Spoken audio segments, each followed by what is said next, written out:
There the Venerable Sariputta addressed the bhikkhus as friends, bhikkhus. Friends, they replied. The Venerable Sariputta said, the friends, just as the footprint of any living being that walks can be placed within an elephant's footprint, and so the elephant's footprint is declared the chief of them. Because of its great size, so too all wholesome states can be included in the Four Noble Truths. In what four? In the Noble Truth of suffering, in the Noble Truth of the origin of suffering, in the Noble Truth of the cessation of suffering, and the Noble Truth of the way leading to the cessation of suffering. And what is the Noble Truth of suffering? Birth is suffering, aging is suffering, death is suffering, lamentation, pain, grief and despair are suffering. Not to obtain what one wants is suffering. In short, the five aggregates affected by clinging are suffering. And what are the five aggregates affected by clinging? They are the material form aggregates affected by clinging, the feeling aggregate affected by clinging, the perception aggregate affected by clinging, the formation aggregate affected by clinging, and the consciousness aggregate affected by clinging. And what is the material form aggregate affected by clinging? It is the four great elements and the material form derived from the four great elements. And what are the four great elements? They are the earth element, the water element, the fire element, and the air element. Now look, it's breaking down the suffering. There's Panchupadanaskandha is the suffering. From the Panchupadanaskandha, taking the Rupaskandha. From the Rupaskandha, it is taking the Patavidhatu. Okay? What friend is the earth element? The earth element may be either internal or external. What is the internal earth element? Whatever internally belonging to oneself is solid, solidified and clung to. That is head hairs, body hairs, nails, teeth, skin, flesh, sinews, bones, bone marrow, kidney, heart, liver, diaphragm, spleen, lungs, intestines, mesentery, contents of the stomach, feces, or whatever else internally. So you must mentally picture it. Belonging to oneself is solid, solidified and clung to. Now we are clinging to that, what is in our space. This is called the internal earth element.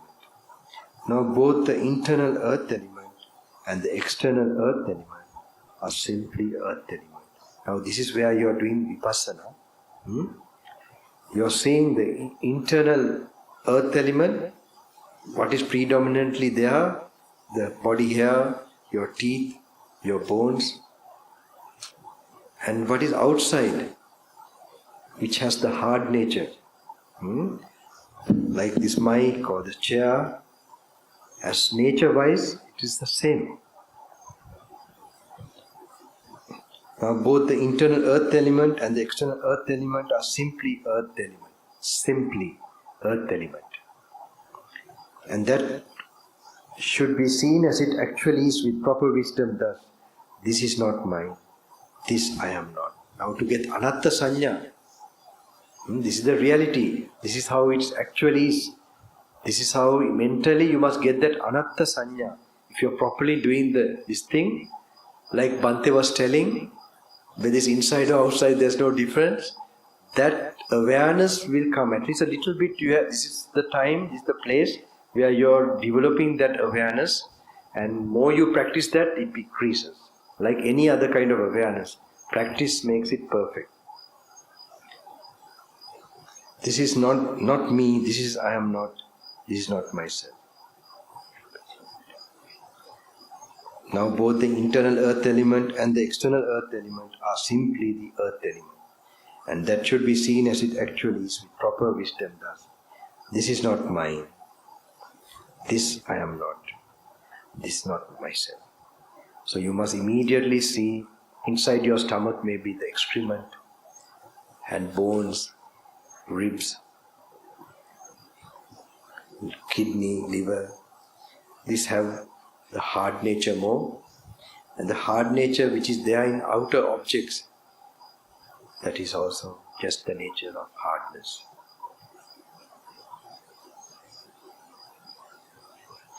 This is not mine, this I am not, this is not myself. When one sees it thus as it actually is with proper wisdom, one becomes disenchanted with the earth element and makes the mind dispassionate towards the earth element.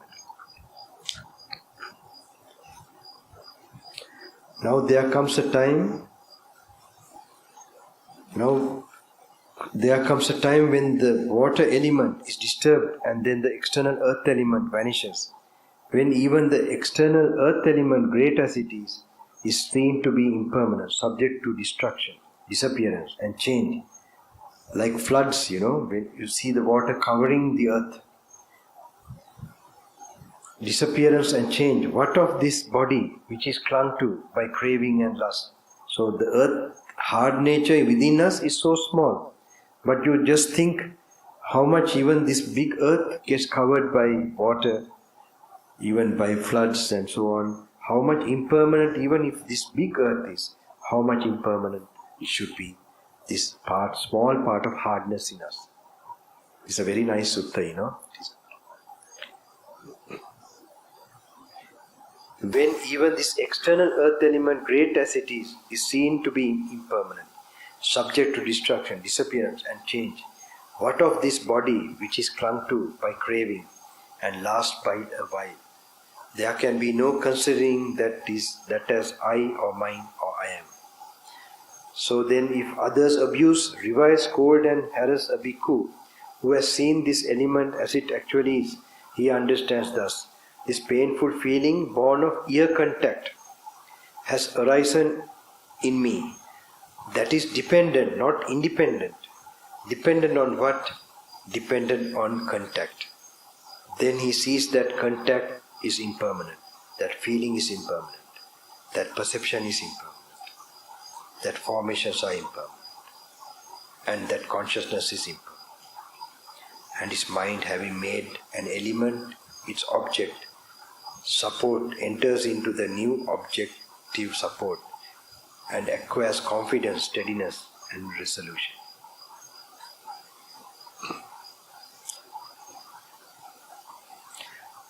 There are so many other ways. It's telling about how to now if others attack that bhikkhu in ways that are unwished for, undesired and disagreeable by contact with fists, clods and sticks or knives, he understands thus this body is of such a nature that contact with fists, clods, sticks and knives assail it. But this has been said by the Blessed One in his advice to the simile of the saw. Because even if bandits were to sever you savagely, limb by limb, with a two-handled saw, he who gave rise to a mind of hate towards them would not be carrying out my teaching. So tireless energy shall be aroused in me and unremitting mindfulness established. My body shall be tranquil and untroubled, my mind concentrated and unified. And now let contact with fists, clods, sticks and knives assail this body, for this teaching of the Buddhas is being practiced by me.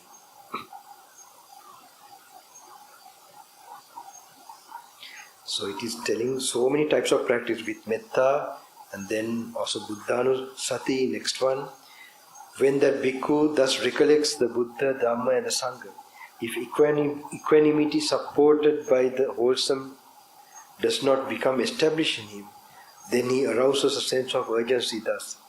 It is a loss for me, it is no gain for me, it is bad for me, it is no good for me, that when I thus recollect the Buddha, Dhamma and the Sangha, equanimity supported by the wholesome does not become established in me. Just as when a daughter-in-law sees her father-in-law, she arouses a sense of urgency to please him.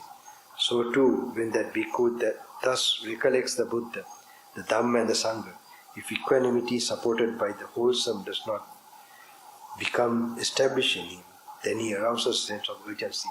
But if when he recollects the Buddha, Dhamma, Sangha, equanimity. Now I tell this practice normally for people who are going for exams or some problem, to think like the Buddha is standing next to you.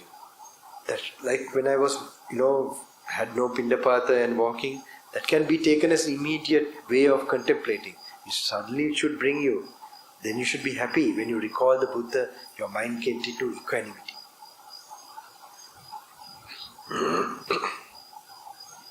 The water element, What, friends, is the water element? The water element may be either internal or external.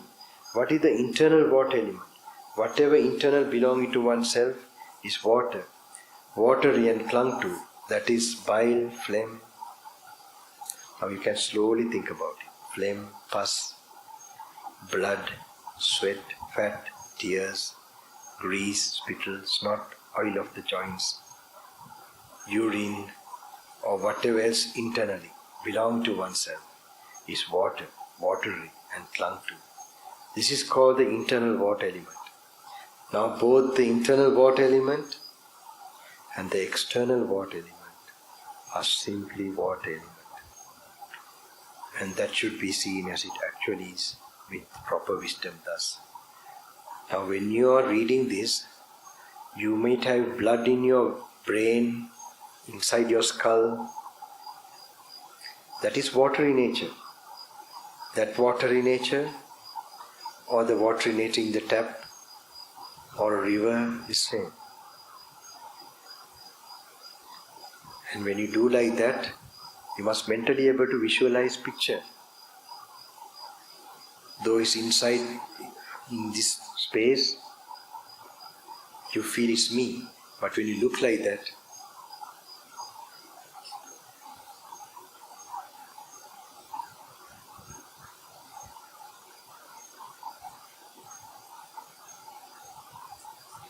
all this whole body we are clinging to, with Tanha and a sense of I.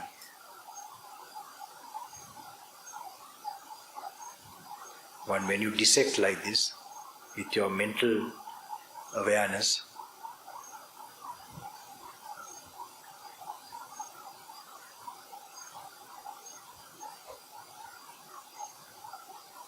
that I breaks away, that delusion of I fades away.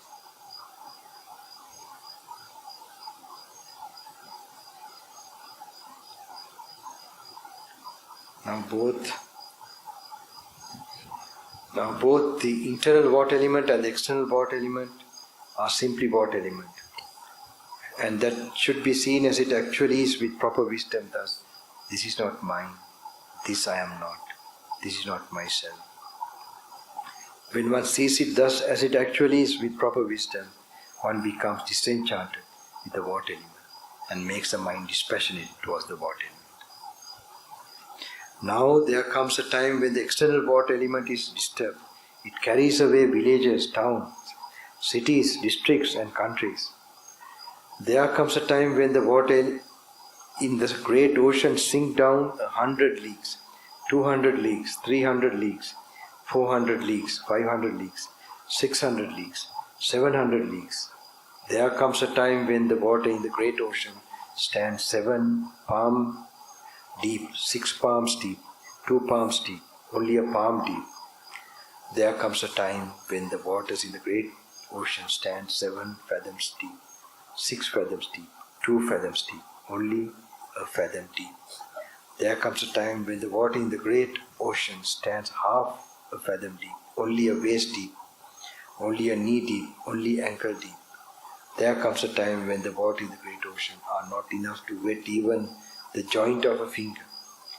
When even this external water element, great as it is, seem to be impermanent, subject to destruction, disappearance and change. What of this body which is clung to by craving and lasts but a while? There can be no considering that is I or mine or I am. You must mentally picture this, contemplate this. If even such a great rivers get so down, I have seen this in Kabalita. Suddenly it can go up, suddenly it can go down. Small trickle like stream, and then suddenly it's a roaring river.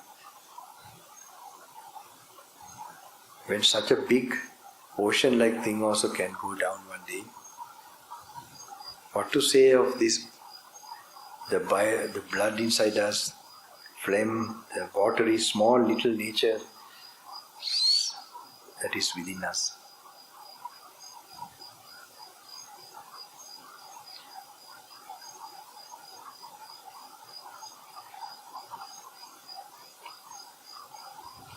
What friends is the fire element? The fire element may be either internal or external. What is the internal fire element? Whatever internally belonging to oneself is fire, fiery and clung to. That is that by which one is warmed, ages and is consumed. And that by which what is eaten, drunk, consumed and tasted get completely digested. Or whatever else internally belonging to oneself is fire, fiery and clung to. This is called the internal fire element. Now both the internal fire element and the external fire element are simply fire element, and that should be seen as it actually is with proper wisdom. Thus, this is not mine, this I am not, this is not myself. When one sees it thus, as it actually is with proper wisdom, one becomes disenchanted with the fire element and makes the mind dispassionate towards the fire element. Now there comes a time when the external fire element is disturbed. It burns up villages, towns, cities, districts and countries.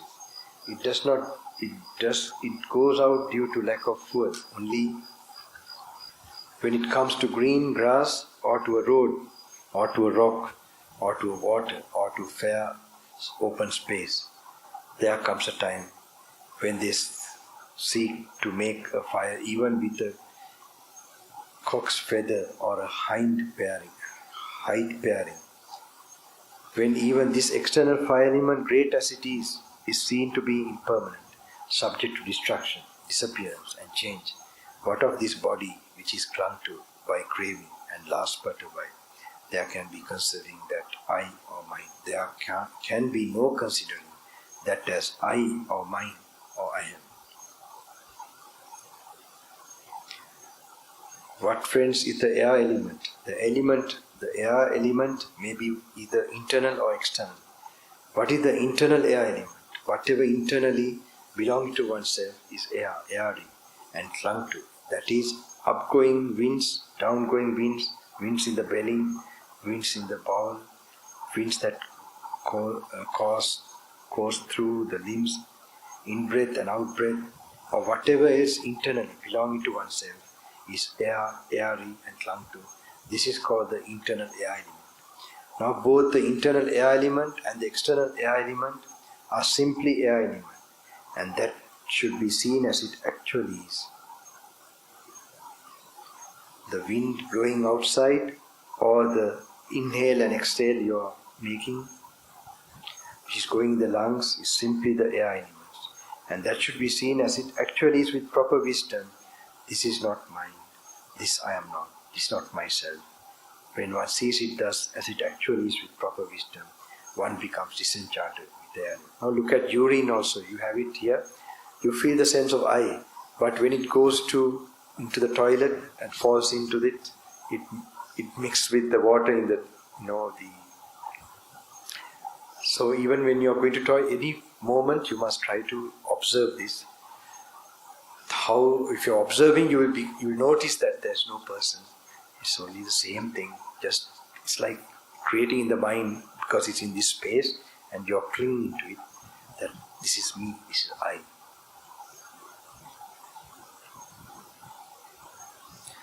What friends is the air element? The air element may be either internal or external.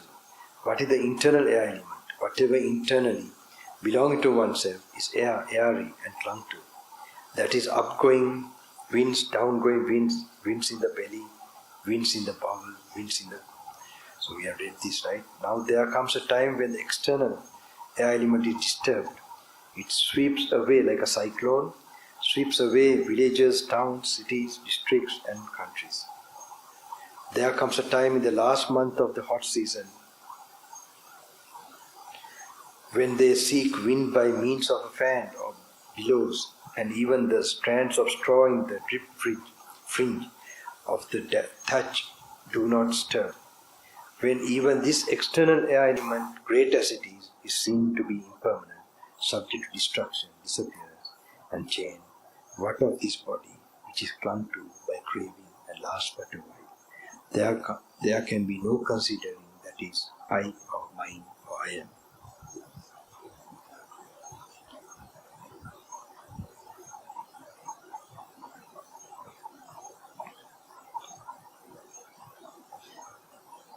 Friends, just as when space is enclosed by timber and creepers, grass and clay, it comes to be termed just house, so too when a space is enclosed by bones and sinews, flesh and skin, it comes to be termed just material form.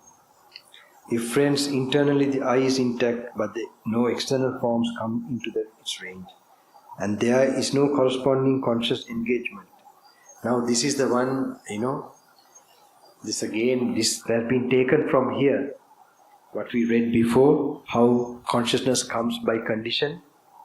If, friends, internally the eye is intact but no external forms come into the range, and there is no corresponding conscious engagement. This is nicely explained. Conscious engagement. Then there's nice word put in here to get the real meaning, how you need an object and the eye. And then there's conscious engagement. This is good. There is no manifestation of the corresponding section of the consciousness. I would say corresponding domain of consciousness. Will it be right? Domain of consciousness. Corresponding domain of consciousness, isn't it? I don't know.